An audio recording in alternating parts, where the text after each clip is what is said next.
दोस्तों, आप अपने जीवन में अगर कामयाब होना चाहते हैं तो ये कहानी आपके लिए है। मेरे प्यारे दोस्तों, आप लोग ये कहते तो जरूर सुना होगा कि अगर एक बार गिर गए तो दोबारा उठो और फिर से जीव जान लगाओ और आगे बढ़ते रहो। एक ना एक दिन अपनी मंजिल की ओर पहुंचकर ही रहोगे, लेकिन एक या दो बार हार गए तो तीसरी बार फिर खड़े हो और ऐसे हजारों बार कोशिश करते रहो जब तक तुम कामयाब नहीं हो जाते। कहने में तो ये बहुत आसान लगता है, लेकिन जब भी बार बार ऐसे ही होते रहे तो हम हार कर और थक कर परेशान हो जाते हैं। आखिरकार एक इंसान कितना कोशिश करेगा, कहीं ना कहीं उसका हिम्मत तो टूट ही जाएगा। लेकिन क्या कोई ऐसा फॉर्मूला भी है जो लगातार चलते रहने के लिए हमें हिम्मत देता है? तो इसका जवाब है जी हां, और इसका जवाब आपको इस कहानी के अंदर मिलेगा। दोस्तों, कहानी के अंत में आप ये भी जान पाओगे कि आखिर कहां से एक इंसान को लगातार कोशिश करते रहने के लिए हिम्मत मिलती है। जिस तरह मैं भगवान बुद्ध की कहानियों से आप सबको मोटिवेट करता हूं, वैसे ही आपका सिर्फ एक सब्सक्राइब करना मुझे बहुत मोटिवेट करता है। दोस्तों, इस चैनल को अभी के अभी सब्सक्राइब कर लो। तो चलिए कहानी शुरू करते हैं। मेरे प्यारे दोस्तों, जरा इस कहानी को ध्यान से सुनिएगा, क्योंकि आपके जीवन बदलने वाली है। दोस्तों, हजारों साल पहले की बात है। बुद्ध के हजारों शिष्य चिन्ह के छोटे से एक गांव में रहा करते थे। जब उनका कोई शिष्य बुद्धत्व को हासिल कर लेता तो वो उसे किसी एक दिशा में भेजकर वहां के लोगों को जागरूक करने और ज्ञान देने के लिए जाने की आज्ञा देते थे और हर गांव में जागरूक फैलाते थे। बुद्ध का एक शिष्य बुद्ध के संदिग्ध में लगभग 5 या 7 वर्षों से था। वो एक दिन महात्मा बुद्ध के पास आया और बुद्ध से कहा, हे बुद्ध, मेरा आपके पास आया हुआ लगभग 6-7 सालों से ज्यादा हो गया है। मेरे बाद कितने शिष्य आए, उन्हें आपने इस बीच किसी एक दिशा में ज्ञान देने के लिए भेज दिया, लेकिन मुझे अभी तक नहीं भेजा गया। क्या मुझे अभी तक बुद्धत्व प्राप्त नहीं हुआ है? बुद्ध मुस्कुराए और बोले, यह तो तुम्हें खुद समझना होगा कि तुम्हें बुद्धत्व प्राप्त हुआ है या नहीं।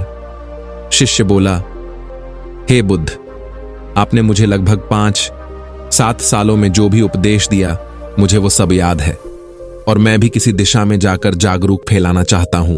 आपकी बताई एक एक बात मुझे याद है। आप मुझसे भी पूछ सकते हैं, मैं आपको हर उत्तर देने के लिए सक्षम हूं। आप मुझे एक मौका तो दे, ताकि मैं किसी भी दिशा में जाकर लोगों को आपके ज्ञान के बारे में भी बता सकूं। बुद्ध ने कहा, ज्ञान की बातों को याद रखने से कुछ नहीं होता।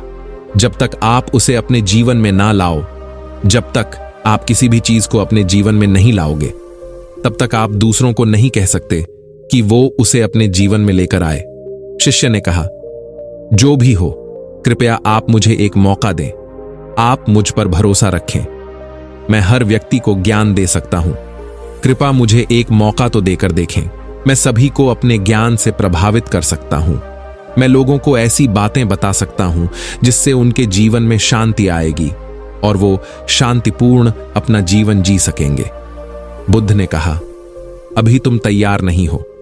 जब तुम तैयार हो जाओगे, मैं तुम्हें खुद सही मार्ग पर जाने के लिए कहूंगा। शिष्य ने कहा, क्यों? बुद्ध, आपने मुझे इन 5-7 वर्षों में इतना भी ज्ञान नहीं दिया जिससे मैं लोगों को प्रभावित कर सकूं। बुद्ध ने कहा, ठीक है, तुम पूर्व दिशा की तरफ जाओ। वहां तुम्हें एक गांव मिलेगा। उससे तुम भिक्षा मांग कर लाओ और अपना ज्ञान देकर आओ और वहां के लोगों को अपने ज्ञान से मदद करना। कल सुबह तुम्हें वहां अकेले जाना होगा और शाम को आकर मुझे बताना तुमने कैसे वहां के लोगों की मदद की। वह शिष्य ये सब सुनकर बेहद खुश हो गया और बुद्ध का आशीर्वाद लेकर चला गया और वह रात भर ज्ञान समेटता रहा और मन ही मन सोच रहा था, मैं कल ऐसे ज्ञान की छाप छोड़ूंगा कि वहां के लोगों के साथ बुद्ध भी मुझसे प्रभावित हो जाएंगे। सुबह उठकर ओ महात्मा बुद्ध को प्रणाम करने गया। उन्हें प्रणाम कर वह पूर्व की तरफ निकल गया।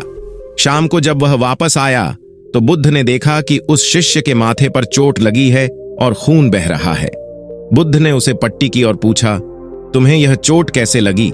शिष्य ने कहा कि बुद्धि वहां के लोग बेहद दुष्ट हैं, उन्हें जरा भी बुद्धि नहीं है। मैं उस गांव में भिक्षा लेने गया, पर किसी ने मुझे भिक्षा नहीं दी। सब मुझे गालियां दे रहे थे।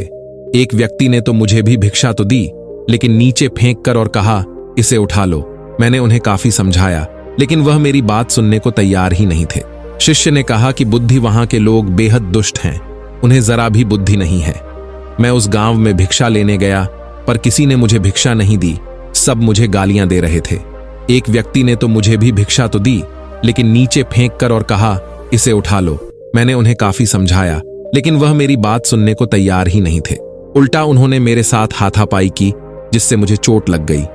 हे बुद्ध, आप मुझे दूसरी जगह भेजें जहां के लोगों में बुद्धि हो, इस तरह ना हो। बुद्ध उसकी बात सुनकर मुस्कुराए और बोले कि अगर तुम्हें दूसरे गांव में भी ऐसे ही लोग मिले तब तुम क्या करोगे? शिष्य ने कहा, हे बुद्ध, ऐसे लोगों को कोई ज्ञान नहीं दे सकता, वह लोग अज्ञानी हैं, उन्हें कौन समझाए? बुद्ध ने कहा, वह लोग अज्ञानी नहीं बल्कि ज्ञानी हैं। उनके पास बहुत बुद्धि है, परंतु उनके पास खुद का ज्ञान है। अब अगर तुम किसी दूसरे के ज्ञान को चोट पहुंचाओगे तो वह कुछ तो कहेंगे ही। तुम्हें ऐसे लोग हर जगह मिलेंगे, तब तुम अपना ज्ञान उन्हें कैसे दोगे? बुद्ध ने शिष्य को कहा कि आज तुम आराम करो, कल शाम को मेरे पास आना। शिष्य बुद्ध को प्रणाम करके चला गया। अगली शाम जब वह वापस बुद्ध के पास आया, तब वहां एक और बुद्ध का शिष्य मौजूद था। उनके हाथ में चोट लगी हुई थी। बुद्ध ने उस शिष्य के हाथ पर चोट देख उस पर पट्टी की और उस शिष्य से पूछा कि तुम्हें यह चोट कैसे लगी?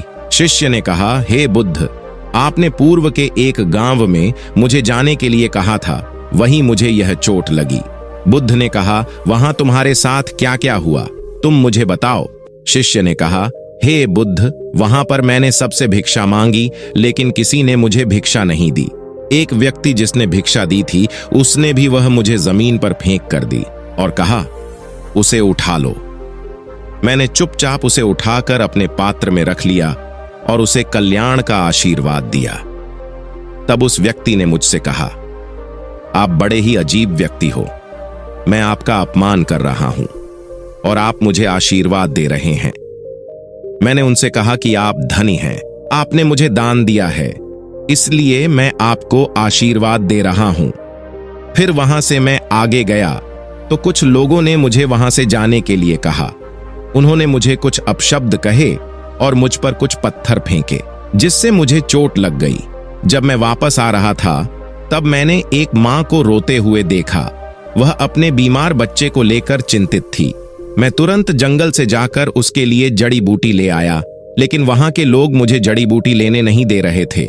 फिर मैंने उनसे विनती की, वहां एक आदमी का बच्चा बीमार है, मुझे उस बच्चे का इलाज करना है, उसके बाद आप लोग जैसा कहोगे मैं ठीक वैसा ही करूंगा।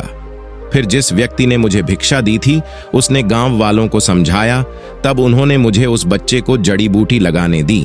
उसके बाद वह बच्चा ठीक हो गया।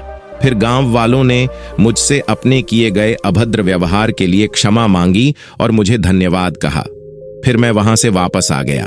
हे बुद्ध, आपसे एक विनती है।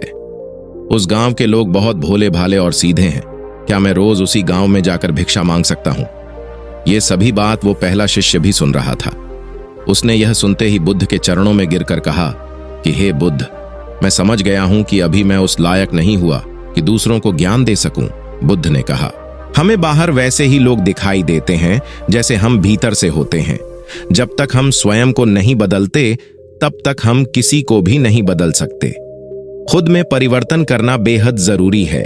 कोई भी बात बताने से पहले उसे आचरण में लाना बेहद जरूरी है, क्योंकि आचरण में लाई हुई चीज को बताना, समझाना बहुत आसान होता है और उसे लोग बेहद आसानी से और अच्छे से समझ पाते हैं। दोस्तों, आपने क्या सीखा? इस कहानी से हमें जरूर बताएं दोस्तों। हम सभी को ऐसा लगता है कि हमने जो कुछ भी सीखा है वह हमको दूसरों को सिखाना चाहिए, लेकिन हम जाने अनजाने में दूसरों को सिखाने के चक्कर में हम कभी कभी गलत साबित हो जाते हैं। तो इसलिए दोस्तों, अगर आप किसी को भी कोई भी सुझाव देने के लिए जाते हैं और आप कोई भी चीज सिखाने के लिए जाते हैं, तो सबसे पहले आप उस कार्य को संपूर्ण रूप से और सही ढंग से अच्छे से सीख जाएं, और आपको जब यह पक्का प्रूफ मिल जाए कि अब मैं इस कार्य को संपूर्ण रूप से सीख चुका हूं, अब मैं दूसरों को सिखा सकता हूं, तभी आप दूसरों को सिखाने के लिए जाएं। अन्यथा आपके साथ दुर्व्यवहार हो सकता है और आपको क्षति भी पहुंच सकती है। दोस्तों, आपके जीवन में कोई भी काम हो, चाहे वह पढ़ाई से संबंधित हो या फिर कम सिखाने में हो, उस काम को पूरा जरूर करें ताकि आपको बाद में कोई दिक्कत ना हो और आपका जीवन बर्बाद ना हो। मेरे प्यारे दोस्तों, ये गौतम बुद्ध की सीख आपको कैसी लगी हमें कमेंट करके जरूर बताएं। हम मिलते हैं अगले दिन, तब तक के लिए अपना ख्याल रखना। नमो बुद्धाय।